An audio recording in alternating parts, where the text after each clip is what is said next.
Hi, and welcome. You're listening to the X22 Report. My name is Dave, and this is episode 1728 AN. Today's date is November 29th, 2018, and the title of the episode is Certain Players Needed to Keep the Fed Economy Operational. All will be exposed. Now, before we get started, I just want to know if anyone remembers watching the old westerns when the cowboy or the gunslinger would swagger up to the bar, sling a coin across the counter, and ask for another. Chances are that coin would have been a silver dollar. They used real silver coins back then. Between 1878 and 1921, it would have been the Morgan silver dollar, but they went out of circulation when the price of silver went up. They're getting rarer by the day. The Morgan silver dollar is a great coin to start a collection of. So if you want something different and unusual to buy someone for a holiday gift, the Morgan silver dollar might be just the thing. Go to historicsilvercoins.com and for a limited time save $5 per coin with the offer code X22. Let's get into the economic collapse financial news. Now, we've been talking about how Trump was going to continually come out and point the finger at the Fed. And as the economy really starts to fall apart, and I'm talking about the actual people's economy, not these statistical numbers. When we start to see the economy, and we're seeing it now, deteriorate, decline, Trump is going to blame every little thing on the Fed. He needs to keep this out in the public domain. Why? Why does he need to keep it in the public domain? He needs everyone to continually hear it over and over and over again. Because when the system comes down, and you can see the mainstream media, they're reporting now that, we might see a huge stock market fall. We might be entering a recession.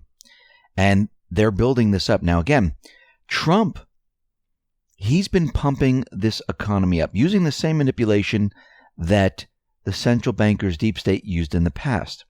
And many people, even myself, when he first came into office, said, why is Mnuchin there? Why are these people in these positions? Well, it's starting to become a little bit clearer right now of why Trump put certain people into certain positions.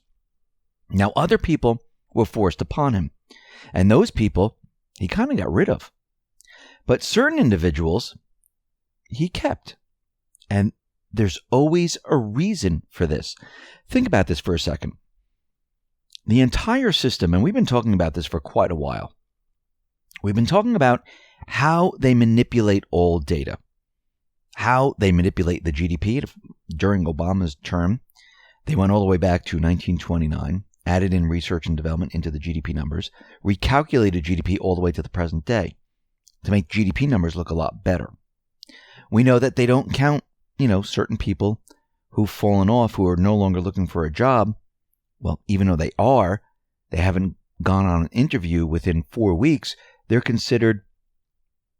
not really looking. And they're not counted. So they manipulate all this data. They also manipulate the stock market. Now, the reason why Trump needed certain, should I call them specialists in manipulation, he needed them on board, and he needed them to do what they do best. Manipulate the numbers. Manipulate the market. Do what they've always been doing. And actually, he wanted them to do a better job. And guess what they're doing? They're doing just that. He's using these individuals for a period of time to manipulate this entire system. He needs to show the world, the mainstream media, the people of the United States, that the economy is doing well. Because in the end, he's going to say the economy is fantastic, while he's pointing the finger at the Fed, saying those are the individuals that are responsible. That organization that is private, they're responsible. That's what this whole plan is about. And as you can see, as we move forward, what is he going to do? He's going to continually blame the Fed. He's going to blame the Fed for layoffs, blame the Fed for manufacturing, blame the Fed for stock market crash, blame the Fed for unemployment numbers going up, blame the Fed for GDP numbers going down. He's going to blame the Fed for housing crash. He's going to blame the Fed for every single crash in this system. He's already started to do this. And there's a reason for this. Remember, they're responsible for the economy. What have they been doing with the economy since they took control? Well, we've gone through these cycles. Pump the bubbles up, crash them down. Pump the bubbles up, crash them down. And he knows when he came into office that this entire system, because he said it when he was a candidate, it's completely fake, phony, and false. It's not a real economy. These are bubbles. It's an illusion.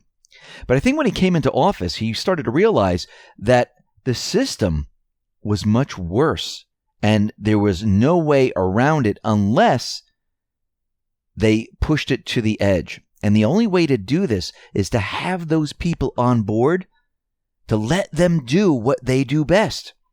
Manipulate. Make the economy, of course on paper, look incredible. Pump the stock market up. That's why he took control of all this. Yes, this great economy is mine. If the great economy comes down, guess who's to blame? The Fed. Brilliant move. Now, the mainstream media, they can't do anything about this. They're trying, but it's not working. But we can see worldwide, the entire globalist system is completely cracking and imploding, and it's getting worse and worse as every day that passes.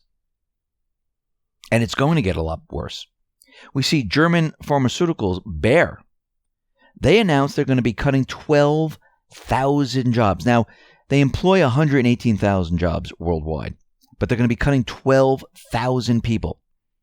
That's roughly 1 in 10 jobs. Why are they doing this? Well, they're blaming a lawsuit because of Monsanto. They're also blaming other things. They're also going to be dropping certain product lines, selling off certain products and smaller companies that are attached to Bayer. And this is absolutely awful. And as we move forward and the economy deteriorates, you're going to see a lot more companies lay off. And of course, they're going to give other reasons why they're doing it. But the real reason is the entire system was built on an illusion. These companies cannot support the amount of people they employ right now. There's just not enough sales. And also, they have a lot of debt. They've been buying back their shares. I mean, think about all these companies that bought back their shares. What happens when the market goes down? They're going to be in trouble. We see jobless claims. They have soared to 8-month highs. So all of a sudden, jobless claims have been dropping, and now they're moving up. What else do we see happening? We see real estate. Well, that is declining very, very quickly. We see housing prices. They are dropping. People are coming down on prices just to try to move their homes. Inventory is moving up. And pending home sales, they have plunged by 2.6% month on month in October. And this was well below the expected 0.5% month on month bounce. Now, on a year-to-year basis, pending home sales fell by 4.6%. This is the 10th consecutive month of annual declines. Now, pending home sales fell in 3 of the 4 regions. And this is very important. Economists consider pending home sales a leading indicator because they track contract signings. Purchases of existing homes are tabulated when a deal closes, typically a month or 2 later. So this gives them a gauge of how well the housing market's going to be. And if pending home sales is declining, guess what? The economy in the housing sector is not doing well. Now, we knew this was going to happen. This should not come as a surprise to anyone. We went through this whole summer where housing sales, they were pretty much stagnant. And as the Fed continually raised rates, which we've talked about many, many times before, we knew it was going to push many individuals out of the market. We knew that it was going to bring down the housing market. Now, the housing market, I do believe is the pivotal point where everything is attached to it. And once that starts to break and fall apart and come down, it hits many other sectors. And when people aren't confident in housing, where they're saying, oh, you know what, my wealth is in this home, because most people, their wealth is in their home. They're depending on the appreciation. They don't want their housing price to go down. They don't want to purchase a house for $200,000, take out a mortgage, and have the house go down to $110,000. Because now you're underwater. Now you're paying $200,000 on a $110,000 house, and guess what? You can't sell it because you lose everything. And then guess what happens? People contract. They don't want to spend money. So that goes into retail, goes into many other industries, and people stop purchasing. This is what happened in 2008, 2009. We're seeing the same thing happen right now, but it's a lot worse. And don't be fooled. Trump knows all this. The people that are working with him, they know that this system, the central bank system, cannot continue to operate in this fashion. That is why they have the key players in their positions. This is why Trump is making new deals, getting rid of the globalist trade deals. I mean, if the globalist trade deals were so great, he would have kept TPP, he would have kept NAFTA, he would have gone along with whatever they said, but he didn't. He reversed everything. And you're going to see him reverse a lot more. Now, he's moving as fast as he possibly can. Remember, the deep state, the central banks, they have created a system over many, many years, not 10 years, not 20 years, not 30 years, hundreds of years, where it's very difficult to unwind all of this in a couple of years. And they did it on purpose. They made everything so convoluted that it's impossible to put the U.S. back to where it was prior to the central bank. But what Trump needs to do right now, which he is doing, he's trying to make this whole entire collapse, this transition scenario, a lot less painful than it would have been under the central bank. Now, can he make it painless? No, I think that's going to be impossible. But he's going to try to minimize the pain for many people. Now, many people are going to get hurt. I mean, you just can't stop it, because you need to get rid of one system and you need to restart a new system and transition everyone over to the new system while explaining to everyone why this is happening. And most of the people are not going to understand why this is happening, because they've been in a world, a central bank world, where they believe that debt is good, this is the way it's supposed to be, and there's no other way an economy works.